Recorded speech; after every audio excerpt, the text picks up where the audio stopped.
شكرا يا ربي شكرا هديت قلبي شكرا نورت دربي شكرا اب میں خطاب کے لیے اسٹیج پر دعوت دیتا ہوں ہمارے آج کے اس پروگرام کے خصوصی مہمان حضرت مولانا ڈاکٹر پروفیسر حافظ مسعود قاسم صاحب۔ میں ان کی خدمت میں گزارش کروں گا کہ وہ مائک پر آئیں اور خطاب فرمائیں۔ جناب پروفیسر ڈاکٹر حافظ مسعود قاسم صاحب، زرعی یونیورسٹی۔ السلام علیکم ورحمۃ اللہ وبرکاتہ۔ بسم اللہ والحمد للہ والصلاة والسلام علی رسول اللہ۔ اشہد ان لا الہ الا اللہ وحدہ لا شریک لہ واشہد ان محمدا عبدہ ورسولہ۔ اللہم صلی علی محمد وعلی آل محمد کما صلیت علی ابراہیم وعلی آل ابراہیم انک حمید مجید۔ اللہم بارک علی محمد وعلی آل محمد کما بارکت علی ابراہیم وعلی آل ابراہیم انک حمید مجید۔ اللہم انفعنا بما علمتنا وعلمنا ما ينفعنا وزدنا علما۔ اعوذ باللہ السمیع العلیم من الشیطان الرجیم۔ بسم اللہ الرحمن الرحیم۔ اقرأ باسم ربک الذی خلق۔ صدق اللہ العظیم۔ معزز شرکائے مجلس،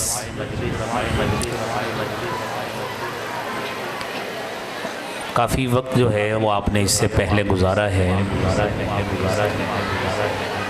تو اختصاراً قرآن کریم کے حوالے سے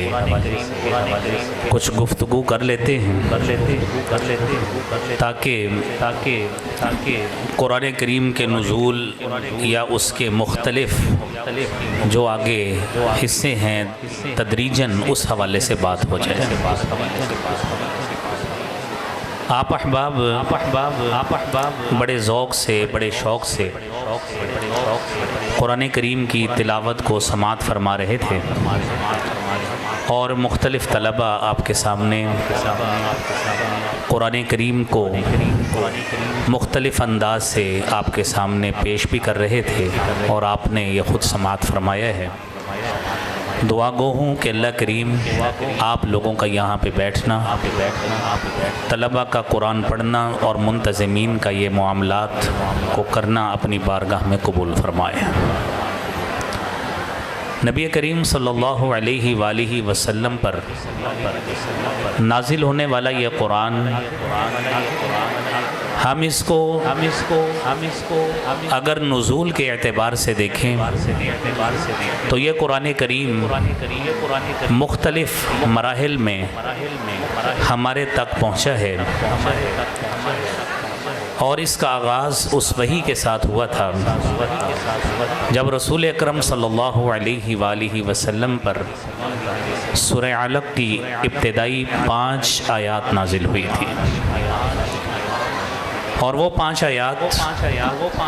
اقرأ باسم ربک الذی خلق خلق الانسان من علق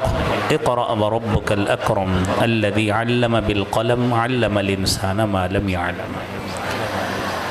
رسول کریم صلی اللہ علیہ وآلہ وسلم پر نزول قرآن کا پہلا مرحلہ وہ ہے کہ جب حضرت جبریل امین علیہ الصلاۃ اللہ رب العالمین سے وحی لے کے آتے، اور وحی الہی کا یہ قرآنی علم وحی مطلوب اور ریسائٹڈ ریویلیشن کی صورت میں جناب محمد الرسول اللہ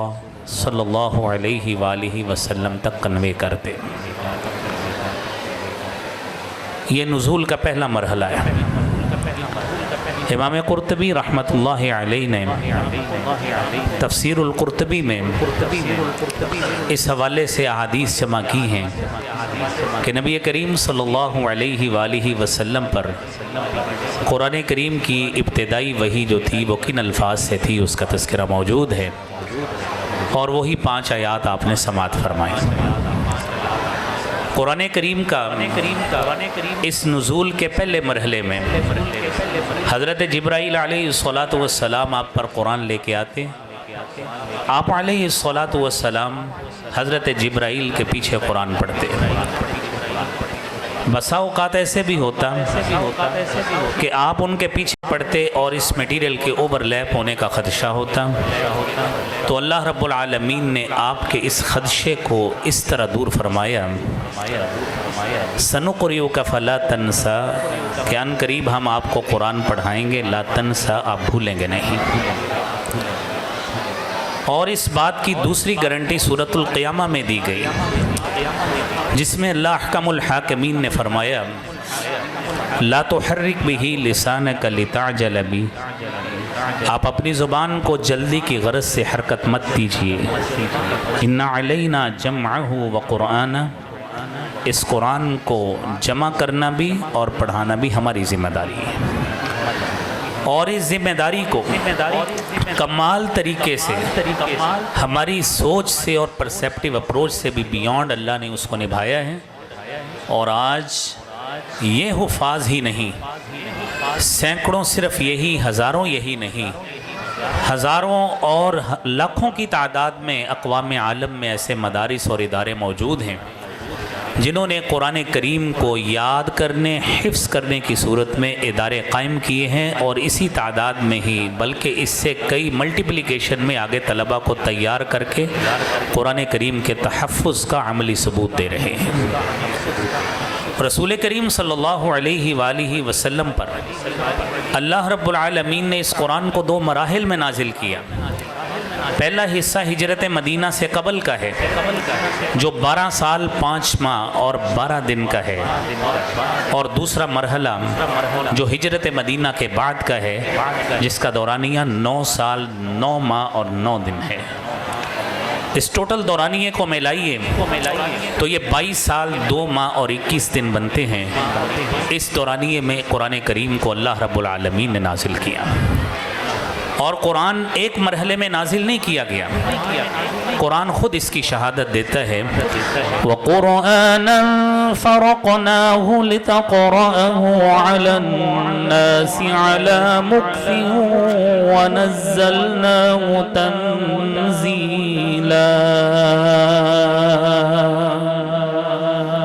یہ قرآن کریم ایسی کتاب ہے جس سے ہم نے بمہلت آپ پہ نازل کیا ہے، وَنَزَّلْنَاهُ تَنزِيلًا، اور ہم نے اس کو بتدریج نازل کیا ہے۔ قرآن کو ایک ہی مرتبہ آپ تک نہیں بھیجا گیا، بلکہ کس طرح بھیجا گیا؟ وَإِنَّهُ لَتَنزِيلُ رَبِّ الْعَالَمِينَ نَزَلَ بِهِ الرُّوحُ الْأَمِينُ عَلَى قَلْبِكَ لِتَكُونَ مِنَ الْمُنذِرِينَ۔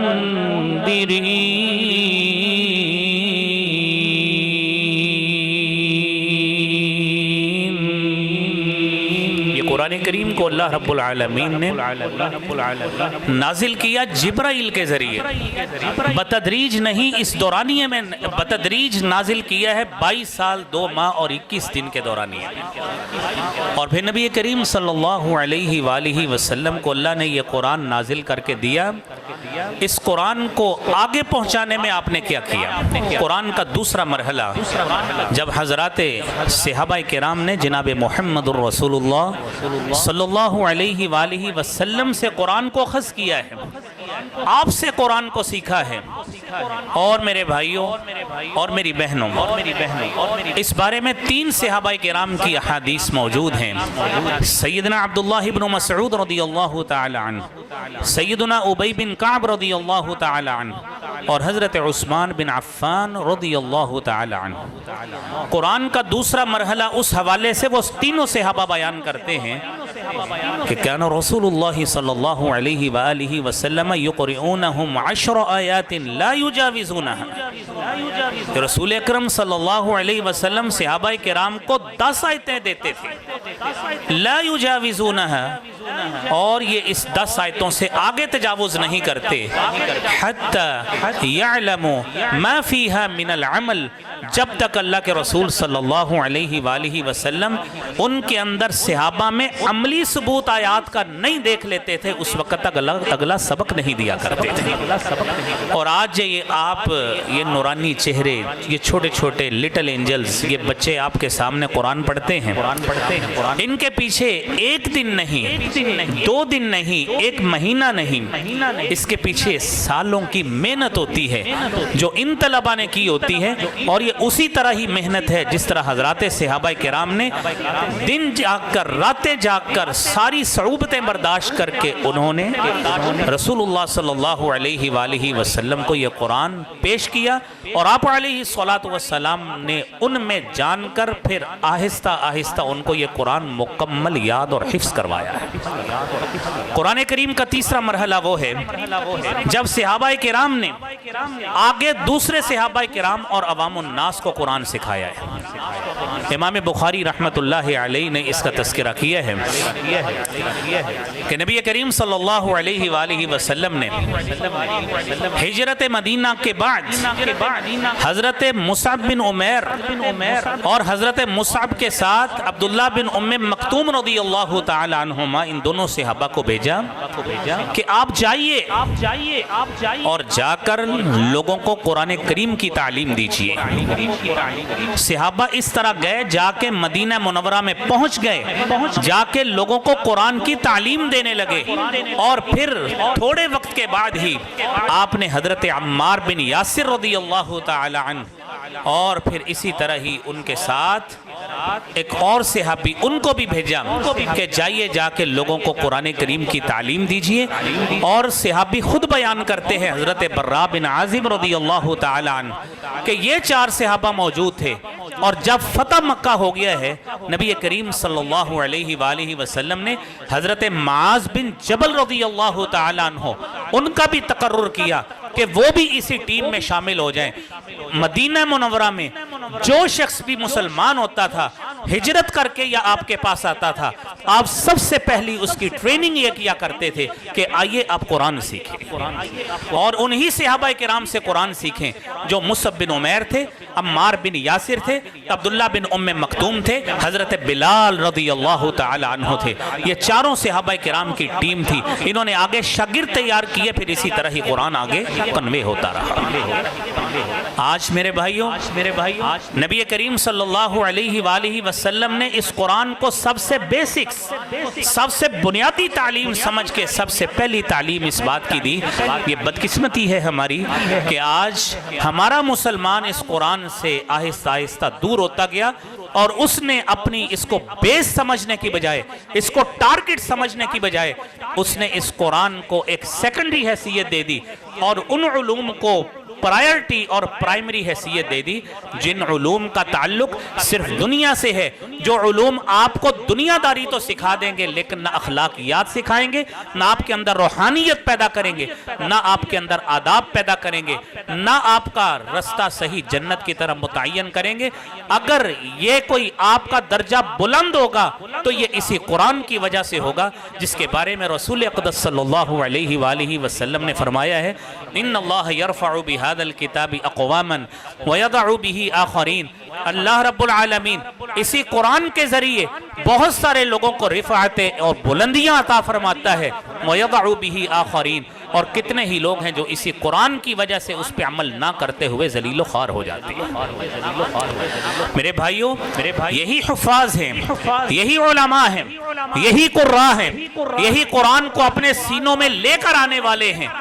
جو یہی قرآن لے کر کل اللہ کے پاس جائیں گے، انہی کے لیے اعلان ہوگا اقرا ورتقی ورتل کما کنت ترتل فی الدنیا، کہ جائیے اس قرآن کو پڑھتے جائیے اور جنت کی منازل طے کرتے جائیے۔ ان منزلک آخر آیت کنت تقرأها، آپ کی منزل اسی جگہ پہ اللہ نے متعین کی ہے، جیسے جیسے آپ کی تلاوت جہاں پہ مکمل ہوگی اللہ نے جنت میں آپ کا مقام بھی وہی ٹھہرا۔ حضرات محترم، صحابہ کرام قرآن کس طرح سکھاتے تھے؟ حضرت مصعب بن عمیر رضی اللہ تعالی عنہ،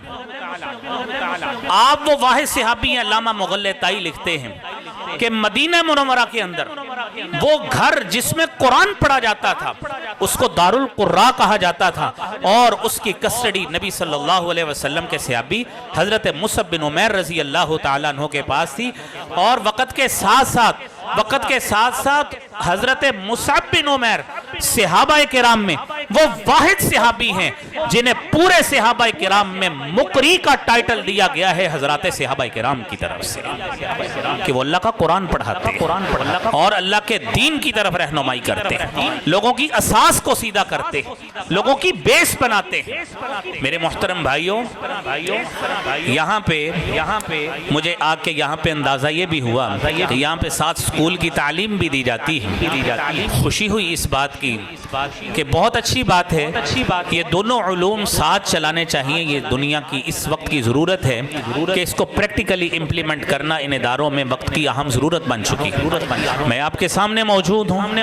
میں نے آج سے تقریباً 8 سال پہلے پی ایچ ڈی کی تھی، اور الحمدللہ ہمارا کوئی مدرسہ ایسا نہیں ہے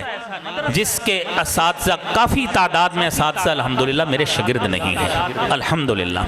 میں نے ان کو ایم فل کروایا ہے، میں نے ان کو پی ایچ ڈیز تک کروائی ہیں۔ یہ صرف اسی بنا پہ ہوا ہے، ہماری بیس قرآن ہے، ہم نے اس اصل اساس کو نہیں چھوڑا، اپنی بیس نہیں چھوڑی، اپنی اساس کو قائم رکھا۔ اللہ نے اسی بنیاد پر ہمیں اتنی عزتیں دی، الحمدللہ ہم بڑے گریڈ میں یونیورسٹی میں الحمدللہ پڑھا رہے ہیں۔ میں ساتھ آپ والدین کو بھی، میری مائیں بہنیں موجود ہیں، ہماری بچیاں بیٹیاں کافی تعداد میں، ہزاروں میں الحمدللہ ہماری وہ بھی شاگردیں، ہم ان کو روزانہ پڑھاتے ہیں، اور اکثر میں ان کو یہ بات کہتا ہوں کہ آپ میری تقاریر سنتے ہیں اور الحمدللہ آپ جس مسلک سے تعلق رکھتے ہیں، جس فکر سے تعلق رکھتے ہیں، اس کی بڑی مسجد اللہ نے مجھے وہ بھی دی ہے الحمدللہ۔ یہ سارا اس قرآن کی برکت سے ملا ہے، آپ کو بھی ملے گا،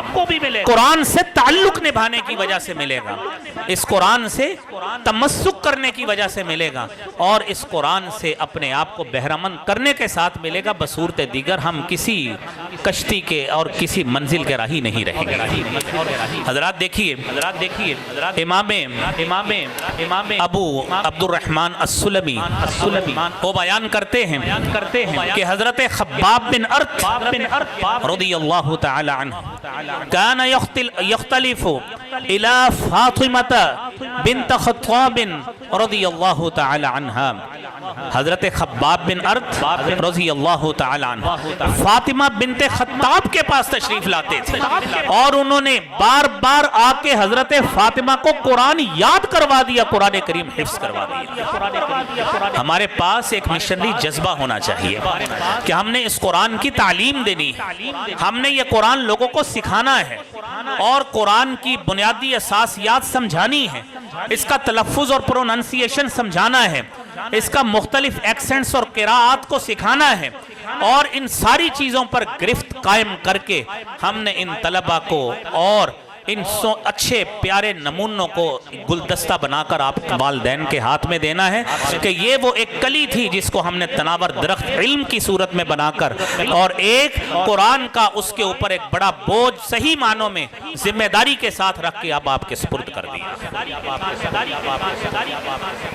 عزیزان گرامی، نبی کریم صلی اللہ علیہ وآلہ وسلم کے یہ صحابہ کرام، آپ دیکھتے جائیے یہ قرآن کریم جو آج ہم موبائل کھولتے ہیں اور پلے سٹور سے بڑے آرام سے ہم قرآن نکالتے ہیں، اور اپنی مرضی کا رنگ برنگے حروف میں، جس کے اوپر ڈاٹس لگے ہیں، جس کو موٹے مخارج کے ساتھ، باریک مخارج کے ساتھ، غنّے کے ساتھ، تفخیم کے ساتھ اور ان تمام اصولوں کے ساتھ جس کو پڑھنا ہے، وہ اصول اس کے سائیڈوں پہ لکھے ہوئے آج الحمدللہ وہ قرآن ہمارے پاس اللہ نے بسہولت پہنچایا ہے۔ لیکن ہمیں علم نہیں ہے کہ اس قرآن کے پیچھے صحابہ کرام رضوان اللہ علیہم اجمعین کا خون شامل ہے، ان کی قربانیاں شامل ہیں۔ نبی کریم صلی اللہ علیہ وآلہ وسلم کے صحابہ کرام آپ کے پاس قبیلے کے لوگ آئے، ہمیں کچھ معلمین دے دیجئے قرآن سکھانے کے لیے،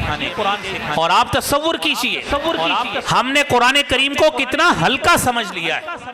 نبی کریم صلی اللہ علیہ وآلہ وسلم نے اپنے صحابہ کرام کو بھیجا، انہوں نے جا کے بیر معونہ کے موقع پر ان صحابہ کرام کو شہید کر دیا۔ یہیں پہ بس نہیں، آگے چلیے۔ رسول کریم صلی اللہ علیہ وآلہ وسلم کی وفات کے بعد خلیفۃ الرسول سیدنا ابو بکر صدیق رضی اللہ تعالی عنہ آپ کو چیلنجز کا سامنا کرنا پڑا، مدعیان نے، جھوٹے مدعیان نے نبوت کی صورت میں جنگ لڑی مسیلمہ کذاب کے خلاف۔ 1200 روایات کی جو فگر آتا ہے، 1200 تک آتا ہے کہ 1200 کی تعداد میں مسلمان اس میں شہید ہوئے، اور اس میں 70 وہ لوگ شامل تھے جو قرآن کے پکے اور سچے اور پکی طرح حافظ اور قاری تھے، وہ بھی اسی جنگ میں شہید ہوئے۔ اس جنگ کے بعد مسلمانوں کی شہادت کے بعد رسول اللہ صلی اللہ علیہ وآلہ وسلم کے یہ صحابی ابو بکر صدیق رضی اللہ تعالی عنہ ریلکٹنٹ ہوئے، کیا کیا جائے؟ عمر فاروق رضی اللہ تعالی عنہ نے مشورہ دیا کہ آپ اس قرآن کو کتابی شکل میں لے آئیں۔ آپ نے تھوڑا سا تامل کیا، ہیزیٹنٹ رہے تھوڑی سی دیر، لیکن آپ کے اور عبد الرحمن بن عوف کے منانے کے بعد مان گئے کہ قرآن کو کتابی شکل میں ترتیب دے دیتے ہیں۔ تاریخ اسلام میں سب سے پہلے اس قرآن کو جو کتابی صورت دی گئی ہے وہ سیدنا ابو بکر صدیق رضی اللہ تعالی عنہ کی خلافت کی آج میرے بھائیوں یہ قرآن ہمارے پاس موجود ہے۔ اس قرآن کے ساتھ تعلق بنائیے، اس قرآن کے ساتھ اپنا تمسک اس طرح قائم کیجئے کہ جو شخص جس کو چند صورتیں یاد ہیں، جس کو قرآن پورا یاد ہے، جس کو چند سپارے یاد ہیں، جس نے قرآن کا ترجمہ پڑھا ہے، جس کو قرآن کا میسیج آتا ہے، جس کو قرآن کے پیغام کا علم تھا، اس نے پڑھا، بچپن میں پڑھا، جوانی میں پڑھا، لیکن اس کو پڑھنے کے بعد اس سے وہ فورس ایک ہو گیا، اس کو بھول گیا، اس کی اپنی کسی لاپرواہی کی وجہ سے یہ زندگی میں کوئی ایسی مصروفیت بن گئی۔ آئیے اس قرآن کی طرف دوبارہ لوٹیے اور اس قرآن کریم کے پیغام اور میسج کو یاد کیجئے، اس کو حفظ کیجئے، اس کا ترجمہ پڑھیے، اس قرآن کو قراء کے پاس جا کے، ان اہل علم کے پاس جا کے قرآن کا تلفظ ٹھیک کیجئے۔ آج ہم جس طرح میرے بھائیوں اپنی انگلش ٹھیک کرنے کے لیے آئلٹس کرتے ہیں اور اس کے 7+ بینڈز حاصل کرنا چاہتے ہیں کہ ہمیں یو کے کی کسی نہ کسی طرح مائیگریشن امیگریشن مل جائے، ہمیں وہاں کی نیشنلٹی مل جائے، ہم وہاں پہ جا کے سیٹل ہو جائیں، لیکن اس قرآن کو جس کے بارے میں رسول اللہ صلی اللہ علیہ وسلم نے فرمایا اقرأ القرآن، قرآن پڑھا کرو، فَإِنَّهُ يَأْتِي يَوْمَ الْقِيَامَةِ شَفِيعًا لِأَصْحَابِهِ، یہ قرآن کل قیامت کے روز آپ کا ساتھی اور سفارشی بن کے آئے گا۔ اور آپ جانتے ہیں کہ ساتھی اور سفارشی وہی بنا کرتا ہے جس کے ساتھ تعلق نبھایا ہو۔ تعلق اگر نہ نبھایا ہوا، قرآن کو پس پش ڈال دیا، تو قرآن کا ہی میسج سن لیجئے، من اعرض عن ذکری فإن له معیشة ضنکا ونحشره يوم القیامة اعمى قال رب لم حشرتني أعمى وقد كنت بصيرا قال كذلك أتتك آياتنا فنسيتها وكذلك اليوم تنسى۔ اللہ رب العالمین فرماتے ہیں قرآن سے اعراض کرو گے، قرآن سے منہ موڑو گے اور قرآن سے تعلق نہیں نبھاؤ گے، یاد رکھنا معیشت تنگ ہو جائے گی، روزگار تنگ ہوگا، تمہارے لیے مہنگائی بڑھ جائے گی، چیزیں تمہاری اپروچ سے باہر ہو جائیں گی، اور اللہ رب العالمین یہ تو دنیا میں سزا دیں گے، کل قیامت کے روز بھی اندھا کر کے اٹھائیں گے۔ بندہ حیران ہو کے وہاں پہ پوچھے گا لِمَ حَشَرْتَنِي أَعْمَى، کہ مجھے اللہ اندھا کر کے کیوں اٹھایا؟ وَقَدْ كُنْتُ بَصِيرًا، میں تو بڑا اچھا دنیا میں دیکھتا تھا، میں تو بڑی اچھی تعداد میں نوٹ بھی گن لیتا تھا، میں تو ہر لحاظ سے، کاروباری لحاظ سے ہر طرح کے ٹیکٹکس کو بھی سمجھتا تھا۔ میرا رب کہے گا كَذَلِكَ أَتَتْكَ آيَاتُنَا، میری آیات تیرے پاس آئی، تو نے اس کو بلا دیا، وَكَذَلِكَ الْيَوْمَ تُنْسَى، آج کے دن اس اعراض کی وجہ سے ہم تجھے بلا رہے ہیں، تیری ہمارے پاس کوئی جگہ نہیں۔ آج میرے بھائیوں قرآن سے تعلق بنائیے، علم اٹھتا جا رہا ہے، علماء جاتے جا رہے ہیں، اور آپ نے کل ہی فضیلت الشیخ قاری نوید الحسن صاحب کا کثرت سے لوگوں نے جنازہ بھی پڑھا ہوگا، علماء جاتے جا رہے ہیں۔ ان اللہ لا يقبض العلم انتزاعا، اللہ علم کو کھینچ کے نہیں لے کے جائیں گے، ولكن يقبض العلم بقبض العلماء، اللہ علم کو اٹھائیں گے اس انداز سے کہ اللہ علماء کو اٹھا لیں گے۔ حتی اذا لم يبقي عالما، جب عالم باقی نہیں رہیں گے، اتخذ الناس رؤوسا جہالا، لوگ جاہلوں کو عالم بنائیں گے، فَأَفْتُوا النَّاسَ بِغَيْرِ عِلْم، اور جاہل بھی اس سیٹ کا دھیان نہیں کریں گے، علم کی سیٹ کا اور اس تقدس کا اور اس سیٹ کی سینکٹیٹی کا، تقدس کا دھیان نہیں کریں گے، بھرم نہیں رکھیں گے، وہ بھی لوگوں کو بغیر علم کے فتوے دیں گے۔ فَضَلُّوا وَأَضَلُّوا، میرے نبی فرماتے ہیں خود بھی گمراہ ہوں گے اور آگے عوام کو بھی گمراہ کریں گے۔ یہ وقت آنے سے پہلے اپنے لوگوں کو قرآن کی تعلیم دے لیں، اپنے بچوں کو قرآن پڑھا لیں، اور ان کو قرآن کی تعلیم ترجمے کے ساتھ، تفسیر کے ساتھ پڑھائیں، اور ان کو عالم بنائیں، باعمل ہونے کی ان کے لیے دعا کیا کریں۔ میرے بھائیوں، رسول کریم صلی اللہ علیہ وآلہ وسلم نے فرمایا، کتاب الفتن سنن ابن ماجہ کی حدیث ہے، باب شدت الزمان میں حضرت ابو ہریرہ رضی اللہ تعالی عنہ روایت کرتے ہیں، آپ نے فرمایا سیأتی علی امتی سنوات خداعت، ان قریب میری امت پہ ایسے سال آئیں گے جو دھوکے کے سال ہوں گے۔ آپ توجہ سے دو حدیثیں، ایک یہ سننی ہے کہ اس کے بعد پھر آپ کے ساتھ ہماری گفتگو ختم، آپ کے تقسیم میں انعامات ہوں گے۔ فرمایا دھوکے کے سال شروع ہونے والے ہیں، ان دھوکے کے سالوں میں کیا ہوگا؟ فرمایا یصدق فیہ الکاذب، جھوٹ بولنے والے کو سچا قرار دیا جائے گا، ویکذب فیہ الصادق، اور سچے آدمی کو جھوٹا قرار دیا جائے گا، ویؤتمن فیہ الخائن، خائن آدمی کو امانت دار قرار دیا جائے گا، اور امانت دار کو خائن قرار دیا جائے گا۔ اور فرمایا یہ دنیا میں رویبضہ کا کلچر عام ہو جائے گا۔ صحابہ کرام پوچھتے ہیں اللہ کے رسول صلی اللہ علیہ وآلہ وسلم رویبضہ کیا ہوتا ہے؟ آپ نے فرمایا ایسا آدمی جو نہ علمی پختگی، نہ اس کی کوئی علمی وجاہت اور حیثیت، اور وہ دنیا کے پوری دنیا کے بارے میں ایسے ایسے باتیں کر کے آپ کو بتائیں گے جس طرح ان کو ساری دنیا کا علم ہوتا ہے۔ اگر ان چیزوں کا ادراک نہیں ہے، شام 6 بجے سے لے کر 10 بجے تک ٹاک شو دیکھ لیا کریں کہ ان لوگوں کی تعلیم کتنی ہوتی ہے، اور دنیا کے مسائل کو اس طرح ڈسکس کر رہے ہوتے جس طرح سارا کچھ انہی کو پتا ہے۔ عالم ربانی کو، اہل دین کو، ان دین والوں کو کوئی شخص سٹیج پہ نہیں بلاتا، ٹی وی پہ ان کو پورٹ فولیو نہیں ملتا کہ وہ آئیں اور دین کا میسج دیں۔ دین کا میسج ان مین سٹریم میڈیا میں جائے گا تو لوگوں کے دلوں میں دین سیکھنے کا ذوق پیدا ہوگا، لیکن نہیں بھی ملتا، پریشان مت ہوئیے۔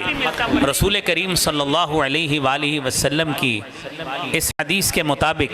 جو آپ علیہ الصلاۃ والسلام نے فرمایا، ان الرجل لترفع درجته فی الجنہ، ایک آدمی اس کا جنت میں درجہ بلند کیا جائے گا۔ وہ حیران ہو کے پوچھے گا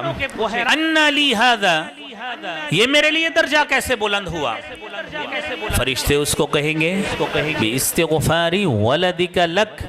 تیری اولاد نے تیرے لیے استغفار کیا ہے، دنیا میں اللہ نے اس استغفار کی وجہ سے تیرا درجہ ادھر بلند کر دیا۔ حضرات اور بالخصوص میری مائیں اور بہنیں، اگر چاہتے ہیں